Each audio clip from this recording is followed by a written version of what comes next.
Your family is rich, right? Like, because you built a $2 million gym in your house. You just won the belt. How could you have that much money? Because I do stuff as part of the UFC. I do many things. When I first saw you, I thought you looked rich. You gotta look rich a little bit, but like now, No. damn champ. Because normally when we become champion, we get a lot of money, you know. Yeah. But you got money. You've been the champ for 10 years. You got John Jones money. Everybody know what you need. Just money. That's it.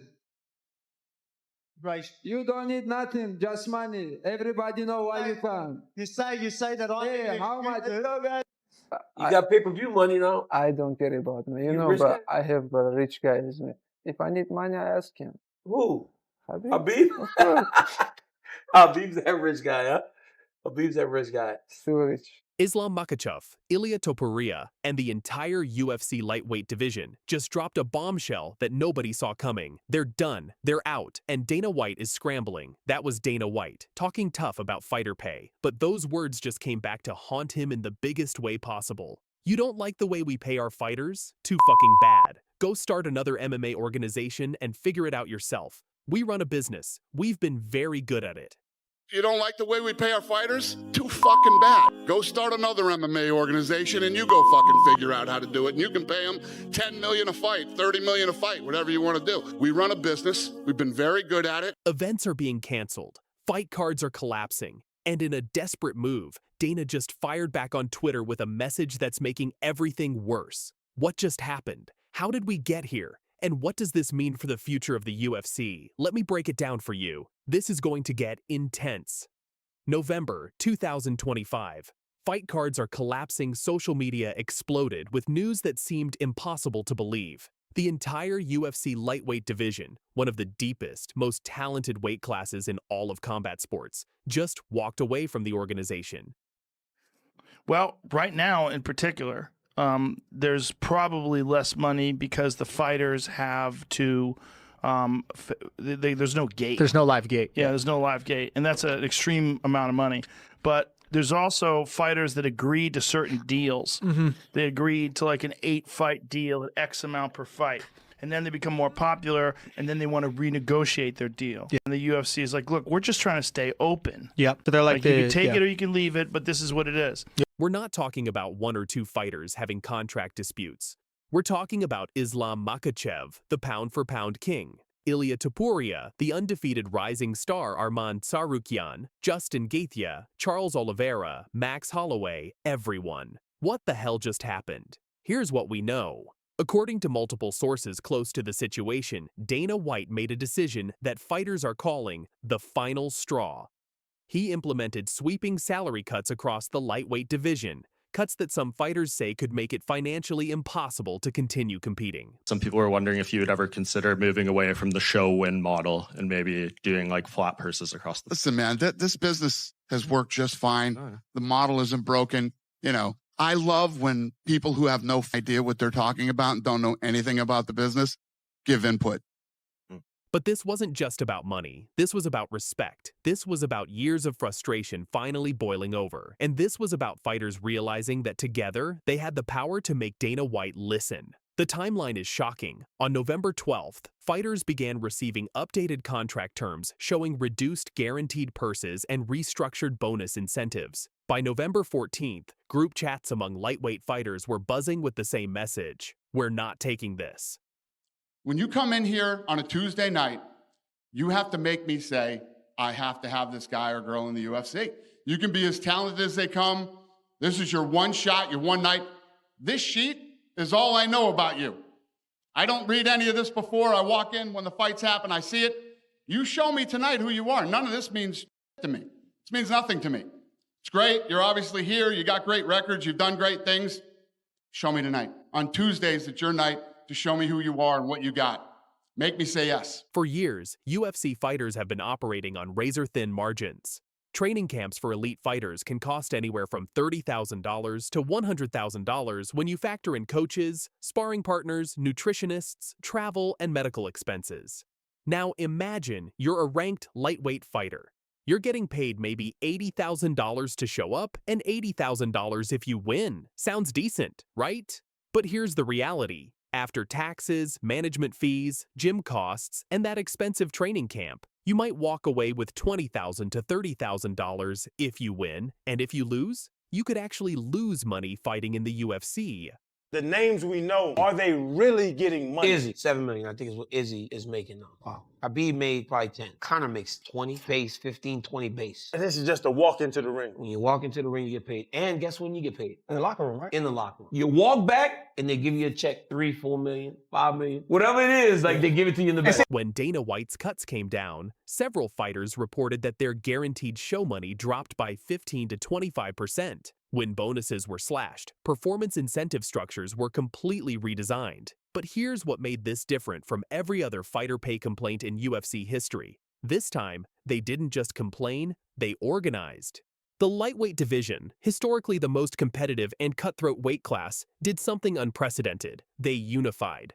Top contenders, mid-level fighters, even prospects on their first UFC contracts. They all agreed. No one signs a bout agreement until the cuts are reversed. Do you have a plan where you want to retire, or you are just enjoying and you love what you're doing? Yeah, I just enjoy it. I don't think about retiring. Yeah. No. If Dana White quits, I might quit. It's actually in my contract. No. Yeah, if he leaves, I leave. Yeah, so in my contract, if he leaves, I don't have to stay. And that changed everything. Now, you'd think that with an entire division refusing to fight and multiple pay-per-view events in jeopardy, Dana White might take a moment to, I don't know, negotiate, compromise, show some diplomacy? Yeah, that didn't happen. Instead, Dana took to Twitter, and what he posted made the situation infinitely worse.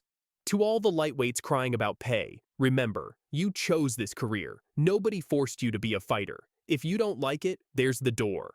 We'll find fighters who actually want to be here. This is business. Always has been. Always will be. If the fighters want to tell them what they get paid, they can. But you notice none of the fighters ever do tell them what they get paid? They don't tell them anything. You provide health insurance, all their training. Supplements, physical therapy, all that stuff. Everything's free here. So we have a performance institute here. We have one in China. We're opening one right now in Mexico City. We're opening one in Abu Dhabi. And then next year or the year after, I want to open one in Africa. Crazy, man. The response was immediate, and it was brutal. But it wasn't just fighters. Fans turned on Dana too. Comments flooded in. You made $1.4 billion last year and you're telling fighters there's the door? Without fighters, you have no business, Dana. This is the most tone-deaf thing I've ever seen. Dana's attempt at projecting strength backfired spectacularly. Within hours, he deleted the tweet, but the damage was done. Screenshots had spread everywhere. The message was clear. Dana White wasn't backing down, and neither were the fighters. I think that would be a flat-out no. Who wants to pay to see Tyron Woodley fight again? He is an absolute physical specimen. The guy could have finished that fight at any time he wanted to, but, he didn't want to take the risks. You take no risks, you get no rewards. And that's when things got really complicated. By mid-November, the UFC faced a problem it had never dealt with before. An entire division, its most marketable division, was refusing to compete, and the consequences were piling up fast. UFC 323, scheduled for December at Madison Square Garden, lost 3 main card fights. UFC 324 in January is now in jeopardy. The entire 2026 schedule, built around lightweight title eliminators and contender matchups, is collapsing. I had a great day. Just about to take off here from Washington, D.C. We had the meeting at the White House. Could not have gone better. This is going to be awesome. White House fight is on. The White House fight is on. I will have more details on that in the next couple weeks. But we got it done today. Matchmakers scrambled to fill cards with fighters from other weight classes. But here's the problem. Lightweight is the heart of the UFC. It's where the most exciting fights happen. It's where the biggest stars emerge. You can't just replace it. Behind the scenes, UFC executives tried to break the fighters' unity. They offered individual deals to top-ranked athletes, restored bonuses, partial reversals of the cuts, but the division held firm. And they also said for this special event, they would love to see the bonuses raised from $50,000. Can we do something special for this Saturday? What did you say? Both guys want bonuses raised from $50K for this special card. Can we make this happen? What should it be raised to? 3 times. 100,000. 300. Go 3 times. 300. 300. 300.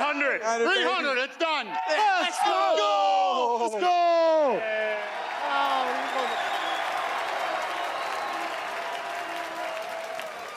Stop asking me questions. Featherweights began asking questions. Bantamweights started comparing notes. Even heavyweights, traditionally the least unified weight class, started talking about what leverage they might have. The UFC's crisis wasn't just about one division anymore. It was about the entire power structure of the organization.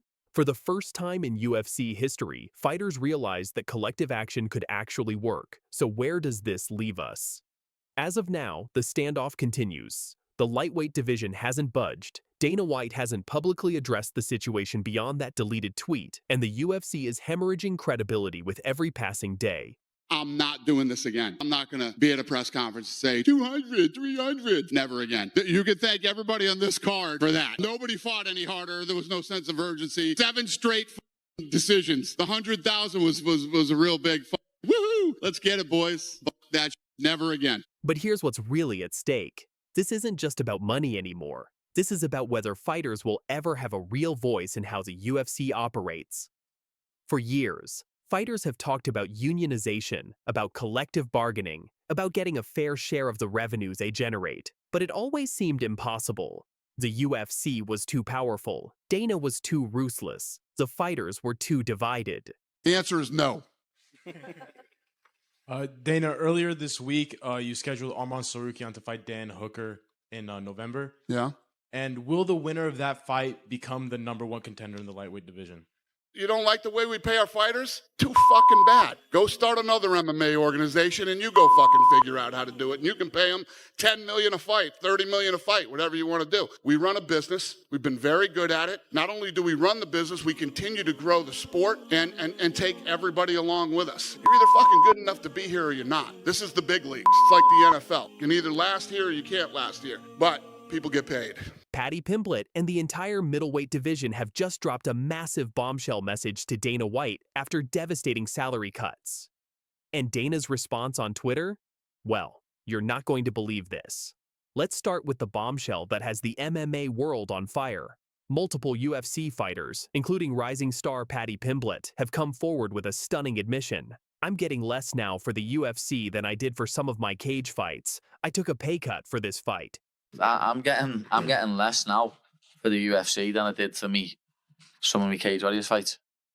I've took a pay cut. Let that sink in. Fighters are taking pay cuts to compete in what's supposed to be the premier organization in mixed martial arts. This isn't some random complaint. This is a pattern that's been exposed through years of legal battles and internal documents. Here's where it gets really disturbing. According to a 2013 internal study that the UFC commissioned themselves, costing them between $45,000 and $50,000, UFC fighters receive just 18.6% of total revenue. How would you like it if you flew to the other side of the world to do your job and then your company charged you a bunch of fees and the government took half your money? Behind me is a breakdown of John McDessie's pay from the UFC after he fought in Australia. Up here is where he was charged by the UFC for his medicals and for his airfare. And then down here over my shoulder is where the Australian government took 45% of his earnings because he's a foreign athlete. This is a tough way to make a living, as John McDessie just showed us. The UFC's 18.6%? It's not just lower. It's in a completely different stratosphere. And not in a good way. Now let me break down the brutal reality that entry-level UFC fighters face. And trust me, this math will shock you. A new UFC fighter gets paid $12,000 just to show up. Another $12,000 if they win. First check of UFC, how much you make? I think my first pro fight I made like 800, which is a lot for a first pro fight. You get into the UFC on the Contender Series, 5,000 to show, 5,000 to win. Once you get signed to UFC, pretty much everyone starts out of the same contract, 10 and 10. And a lot of people's contract goes up by like 2,000 each fight. So my first fight, I think I made 20,000, 20 and 20 in my second fight. So I made 40,000 plus I got a $50,000 fight in the night bonus. And that was when I broke my foot. Broke my foot in the third round. Was hopping on one foot for 3 minutes. It ended up being like 97,500. Made 6 figures-ish. So, on paper, $24,000 for winning sounds decent, right? Wrong. Here's what actually happens. Starting amount, $24,000 minus manager fees, 10 to 20%. Minus 2,400 to 4,800 coaches and training team, 10 to 15%. Minus 2,400 to 3,600 federal and state taxes, 25 to 30%. Minus 6,000 to 7,200 training camp costs. Minus 20,000 to 50,000 travel expenses. Medical costs not covered by UFC basic living expenses during training. Well, right now in particular, there's probably less money because the fighters have to. There's no gate. There's no live gate. Yeah, there's no live gate, and that's an extreme amount of money. But there's also fighters that agree to certain deals. They agreed to like an 8-fight deal at X amount per fight. And then they become more popular, and then they want to renegotiate their deal. Yeah. And the UFC is like, look, we're just trying to stay open. Yep. So they're like you can take it or you can leave it, but this is what it is. Entry-level fighters sometimes walk away with just $5,000 to $10,000 per fight. And that's if they win. If they lose, they're walking away with roughly half that amount. And here's the kicker. Statistics show that 43% of UFC fighters earn under $45,000 yearly, the median annual salary. Just $51,370. These athletes are putting their lives, their health, their brains on the line for less than what many people make at desk jobs. Why do you think the UFC gets so much flack for not paying their fighters? Because I don't tell anybody what they get paid. I don't tell anybody what they get paid, and guess what? Neither do the fighters. There's no gag order in place. These fighters can come out and say exactly what they make. But don't just take my word for it. Let's hear from the fighters themselves. John Jones, arguably the greatest mixed martial artist of all time, said this: most of the guys who are doing the absolute worst are not in a position where they could say publicly, I have a second job. I'm borrowing money from my parents. I know so many fighters that are living in the Jackson MMA gym because they can't afford to have their own apartment, and they're UFC fighters. Most of the guys who are doing the absolute worst are not in a position that they could say publicly, I have a second job. I'm borrowing money from my parents. Right. I know so many fighters that are living in the Jackson's MMA gym because they can't afford to have their own apartment. And they're UFC fighters. Think about that UFC fighters, people competing at the highest level of the sport, living in a gym because they can't afford an apartment. Paulo Costa, former middleweight title challenger, withdrew from a main event in 2021, claiming inadequate pay. When Dana White was asked about Costa's complaints, the UFC president called him a lunatic and insisted the claims were the furthest thing from the truth. And for Paulo, you know, on the broadcast, Joe Rogan said he feels that Paulo hasn't been the same since he lost to Israel, and he maybe have lost a bit of confidence and doesn't fight the way he used to. Do you agree with that assessment, or do you think maybe Paulo's just trying to find different ways to fight? No, I think that I expected him to come in and turn it into a street fight eventually. You know, maybe they had a... My thought process in the first 2 rounds, I was like, okay, they have a game plan that he's sticking to. He's chopping that front leg, trying to get him, and then he's going to turn this into an absolute street fight, and the street fight never came. I think that Strickland was way too unorthodox for him and kept that jab in his face and kept pressure on him basically the same way he did Izzy.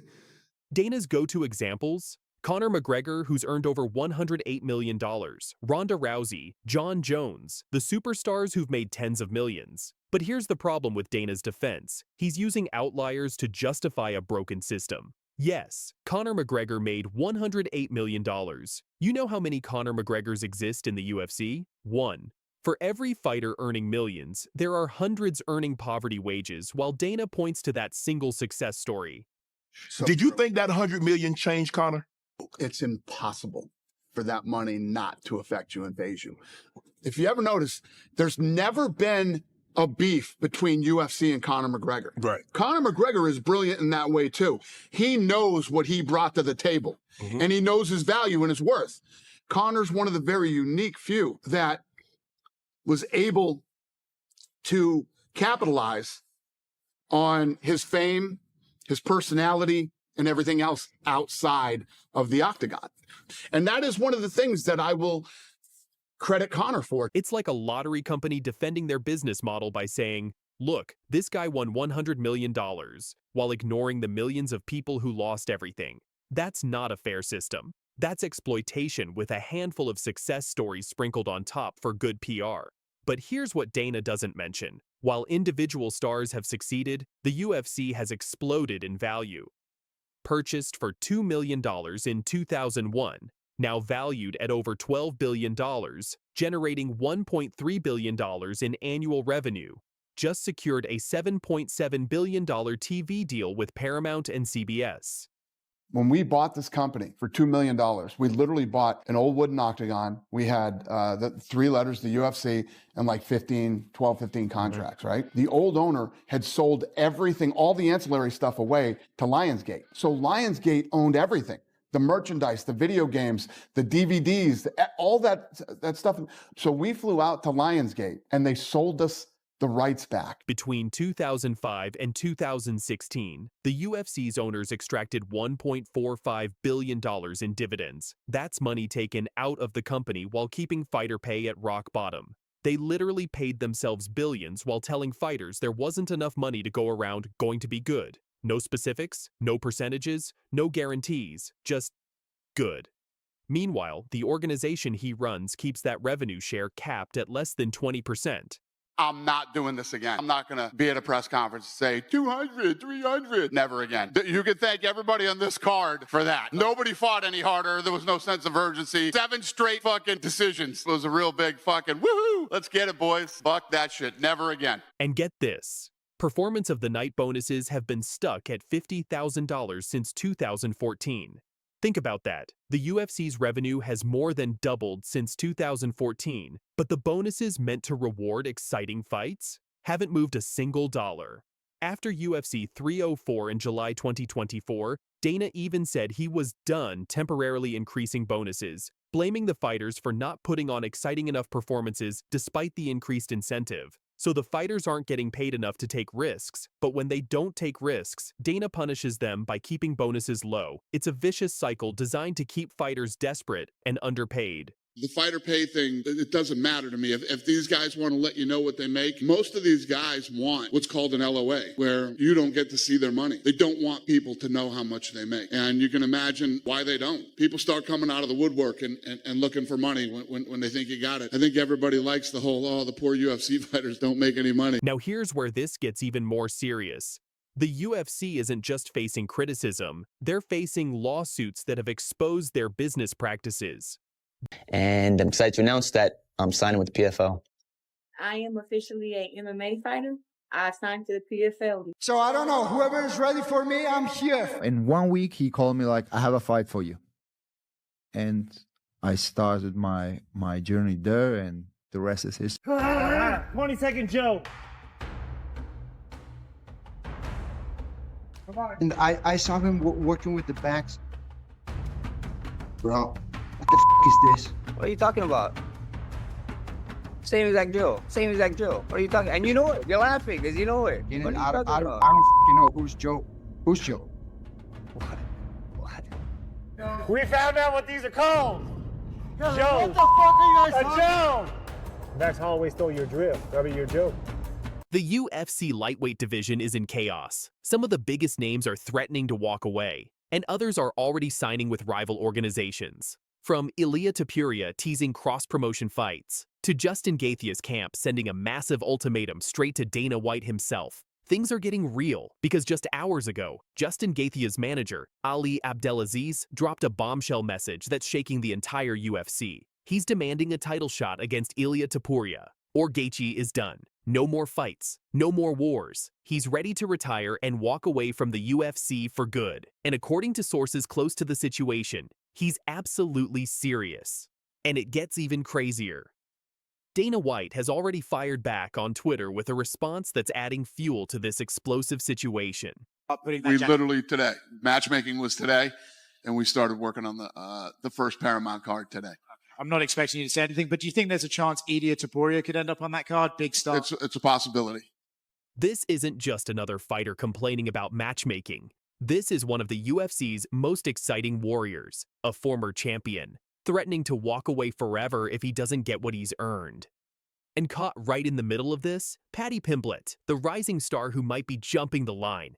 This is huge. Ali Abdelaziz, one of the most powerful managers in all of MMA, just went on Submission Radio and delivered a message that nobody expected. And he didn't hold back. I am telling you this, Justin Gaethje never breaks his word. If he gets jumped by Paddy, he will retire and he will never fight again in the UFC. I truly believe that. But I'm telling you this, Justin Gaethje never break his word. If he get jumped by Paddy, he will retire. And he will never fight again in AFC. I truly believe that.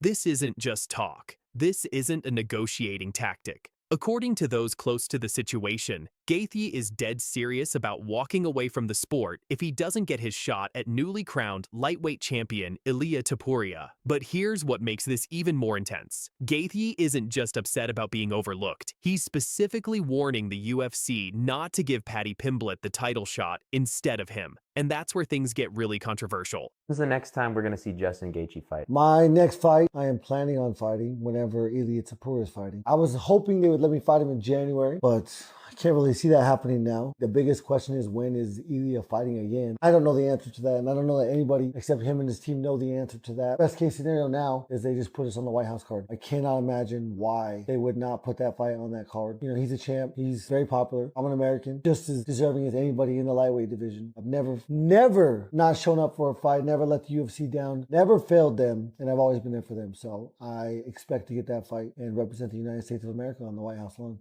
Hell yeah. Justin Gaethje has been one of the UFC's most reliable warriors. He's fought killers. He's saved cards on short notice. He's delivered some of the most violent, exciting fights in UFC history. The man is a former interim lightweight champion who's challenged for the undisputed title twice, losing to legends Khabib Nurmagomedov and Charles Oliveira. His manager put it bluntly, Justin Gaethje keeps giving the UFC favor after favor after favor. What has Paddy Pimblett done for the UFC to deserve a shot over Justin Gaethje? Justin Gaethje give the UFC favorite after favorite after favorite. What Paddy Pimblett have done to the UFC to deserve a shot over Justin Gaethje? And honestly, that's a fair question. Now, if you're wondering why Paddy Pimblett's name is even being mentioned for a title shot, you're not alone. Paddy is a rising star, a charismatic fighter from Liverpool, England, who's built a massive following. He's exciting, he talks a big game, and he's entertaining both inside and outside the cage.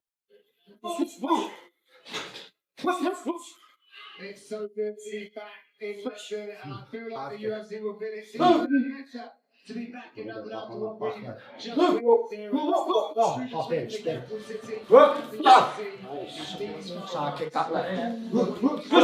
But here's the problem. When you look at his resume compared to Gaethje's, it's not even close. Pimblett's biggest wins? Tony Ferguson, who was well past his prime, and Michael Chandler, who, as Islam Makhachev pointed out, everybody beat. Those are decent wins, sure, but they're not title shot worthy. Not when you have guys like Justin Gaethje, who's been fighting elite competition his entire UFC career. To Paddy's response, of course, Paddy didn't stay quiet.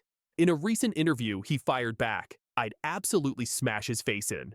I can see me beating him anywhere the fight goes. People put him on a pedestal now. They think he's this big, amazing thing, when I'll bring him crashing back down to earth in a big way." Absolutely smash his face in for him. I can see me beating him anywhere the fight goes, to be honest. People have put him on a pedestal now. They think he's this big, amazing thing, when I'll bring him crashing back down to earth in a big way. That's classic Paddy, full of confidence and trash talk. But confidence doesn't equal credentials, and in a division as stacked as lightweight, credentials should matter. Here's what's really going on. The UFC has been trying to build Paddy Pimblett as a star. He sells tickets in the UK. He's got personality. He's marketable. And the UFC loves marketable fighters. The little reclaimed. Look how fat he is. Big fat cunt. Big stupid fat cunt. But if they fast-track him to a title shot over a legitimate contender like Gaethje, it sends a dangerous message. Entertainment value matters more than merit. And that's exactly what has Gaethje and his team furious. Now, you knew Dana White wasn't going to let this slide without responding. And true to form, the UFC president took to Twitter to address the situation. According to sources close to the UFC, Dana posted, "Everyone wants to threaten retirement these days. Gaethje is a warrior, but he doesn't get to dictate matchmaking. We'll make the fight that makes sense when the time is right." Listen, if you're thinking about retiring, you know how I feel about that. You should probably retire. We love Justin Gaethje, and Justin Gaethje did step up, and he's been an exciting, fun fighter to have here in the UFC. But to say, hey, listen, unless you give me a title shot, I'm retiring. That's pretty wacky. That's classic Dana, dismissive, in control, and unwilling to be bullied into a decision. But here's the thing. This isn't just some mid-tier fighter making demands. This is Justin Gaethje, a main event talent who's given everything to the UFC. Dana and the matchmakers want to see how these fights play out before committing to Topuria's first title defense. That's smart matchmaking on paper, but it's leaving Gaethje in limbo. Here's the reality. If Dana White lets Justin Gaethje walk away because they gave Paddy Pimblett an undeserved title shot, the backlash will be massive. Fans will riot. Other fighters will take notice, and it could set a precedent that damages the UFC's credibility.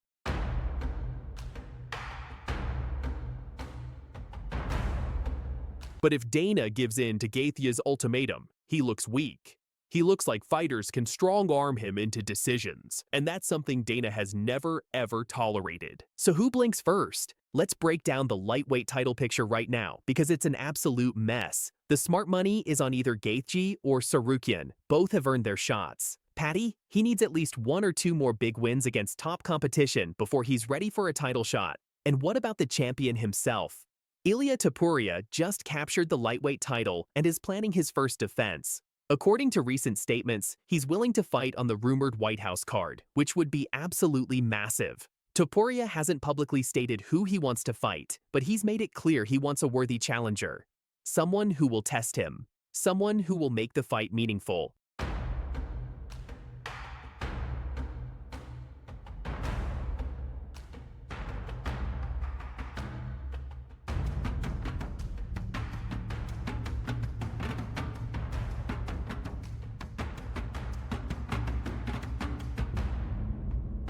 That sounds a lot more like Gaethje or Tsarukyan than Paddy Pimblett.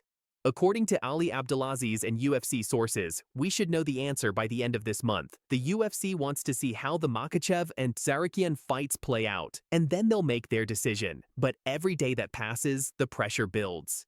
Gaethje isn't getting any younger. He's taken damage in his wars, and he knows his window for another title shot is closing fast. This situation is a powder keg ready to explode. Justin Gaethje has drawn his line in the sand. Dana White has responded with his typical defiance, and the entire MMA world is watching to see who blinks first.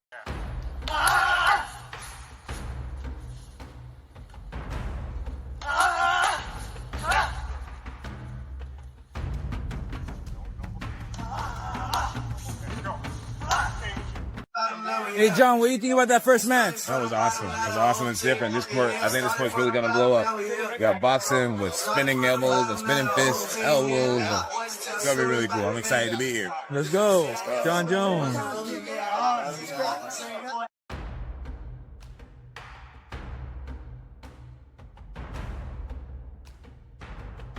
You crazy, boy.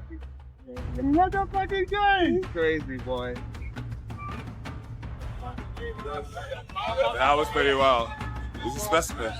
Jon Jones just dropped a massive bombshell on Dana White, and this time, it's not just talk. The greatest fighter of all time just made a power move that has the entire MMA world in absolute chaos. While Dana White keeps saying there's a 1,000,000,000 chance of Jones fighting at the White House, Bones just became co-owner of a rival promotion, declared the Tom Aspinall fight over, and effectively announced that his career is over. But that's not all. He got down on his knees and begged Dana for one more chance, making it clear he wants himself and his friend Gable Steveson added as heavyweights in the UFC.